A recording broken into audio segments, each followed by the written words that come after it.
Welcome back to Advent.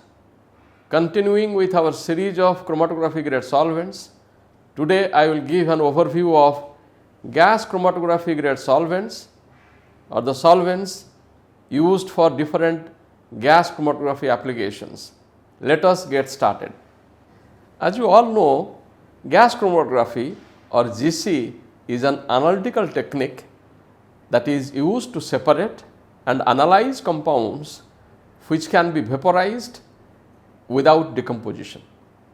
It is commonly used in chemistry and biochemistry to identify and quantify components in a complex mixtures like in environmental testing, drug analysis and food quality testing. GC is valued for its sensitivity, speed and precision, especially for volatile compounds. Here are some of the photographs of GC instruments which will be helpful to understand the terms we will be using next. Some of the terms of gas chromatography, as we know, include analyte, which is a substance or mixture which can be liquid, gas or solid, which is separated during GC.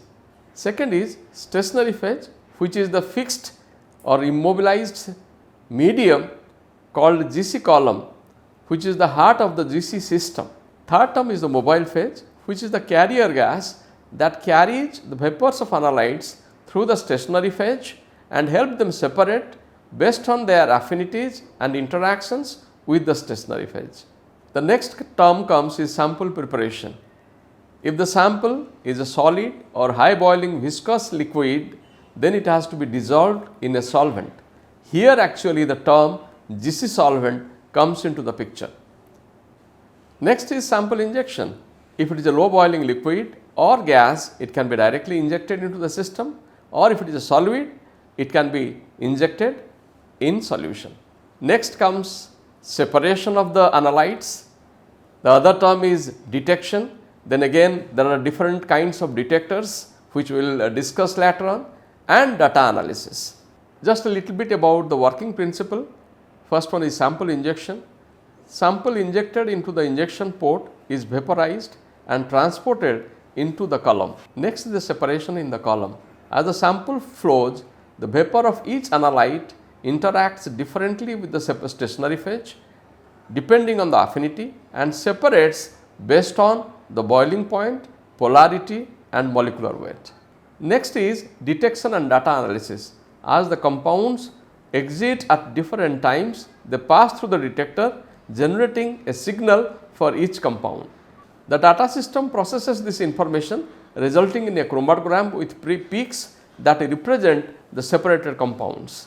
The area under each peak can be used to quantify the compounds in the sample. GC and its various high fidelity techniques combine chromatography with other analytical methods to improve separation, detection and identification of compounds that are tailored for specific applications, each with its unique setup and capabilities. First is GC-FID, where the GC is coupled with flame ionization detector for compounds which can ionize in a flame. Next is GC-TCD, that is GC coupled with electron capture detector, which is sensitive to halogenated compounds, specifically used for environmental testing, especially for pesticide and herbicide detection. Next is GC-TCD, where the GC is coupled with thermal conductivity detector to measure gases based on their ability to conduct heat. This is ideal for permanent gases and inorganic solids. Another important high fidelity technique is GC-HS or GC headspace, where volatile compounds are analyzed in solid or liquid samples without requiring the direct injection into the GC instrument. This is ideal for analyzing organic volatile impurities or volatile organic compounds without introducing non-volatile matter that might interfere with the analysis. Last but not the least, there are advanced analytical techniques like GC-MS or GC-MS-MS, which combines GC with mass spectrometry to identify and quantify compounds, especially in complex mixtures. As mentioned earlier, the sample can be directly injected into the injection port if it is a low boiling liquid or a gas, but if it is a solid, it has to be dissolved in a solvent. Here, choosing the right solvent and of appropriate quality will determine the success of the gas chromatography analysis, whether it is a normal GC or GCHS or GCMS. Then comes what are the criteria for choosing the right solvent. The first criterion of course is the purity. The solvent must be highly pure without any contaminants, because impurities can introduce background noise, can create ghost peaks and also interfere with the detection of analytes. Next is compatibility. The solvents must be compatible with the detectors, be it FID, ECD, TCD or MS. Next is solvent must be non-reactive. It must be chemically inert, should not react with analyte or with the stationary phase. Next comes volatility. Solvents must be highly volatile to ensure that they vaporize easily and do not interfere with the analysis, and ideally they should elute from the column before the compounds of interest to prevent overlapping of peaks. Last is the boiling point. For normal GC applications, solvents with low boiling points are preferred because they evaporate quickly, minimizing the chances of retention in the GC systems. Solvents like ethyl acetate, N-hexane, dichloromethane, methanol, etc. are preferred.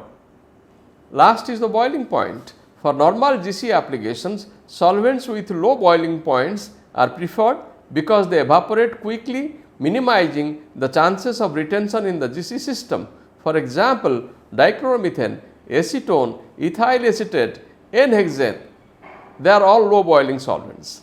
In headspace GC, organic volatile impurities or volatile organic compounds in a sample are analyzed without directly injecting the sample. In other words, the vapors from the headspace are analyzed. So, while selecting the appropriate solvent for GCHS, all the three main criteria like purity, compatibility and non-reactive remain the same as that of the normal GC solvent. Only difference is the boiling point and volatility. Ideal GCHS solvents must have low to moderate volatility so that they do not dominate headspace, making it easier to detect less volatile analytes. They must have high boiling point. Solvents like dimethyl sulfoxide, dimethyl formamide, dimethyl acetamide, N-methyl pyrrolone, they are low volatile solvents, but they have the ability to dissolve wide variety of analytes, ensuring consistent partitioning of volatiles into the headspace. These solvents are also thermally stable, which can withstand elevated incubation temperature, often used in headspace analysis without decomposing. While choosing a solvent for GCMS application, all the criteria for normal GC solvents hold good. Only in case of compatibility, the solvent must be compatible with MS detector. It should have low background noise to get a clear mass spectra. Here, the solvents with low molecular weight and simpler fragmentation profiles are preferred to avoid complex ionization patterns that may obscure analytes. Here is a list of common solvents used for different GC, GCHS and GCMS applications. Low boiling solvents such as N-hexane, dichloromethane, methanol, acetone are used for both GC and GCMS applications. High boiling solvents such as DMSO, DMF, DMA, NMP are used for GCHS applications. Advent has a list of more than 50 GC grade solvents in its range for dissolution of different kinds of analytes. We have both GCHS and GCHS premium grade solvents with varying degree of purity for high-end headspace applications. We have also launched a series of very high purity, low boiling solvents such as methanol, dichloromethane, N-hexane, acetonitrile and isopropanol for precise and reliable GCMS applications. In summary, I have covered today different grades of gas chromatography solvents and the criteria for choosing them. Please contact our sales colleagues and channel partners for your requirements of these GC grade solvents, and in case of any queries, please do not hesitate to contact us. If you found this video helpful, please give it a thumbs up and don't forget to share and subscribe for more insightful contents. Thanks for watching.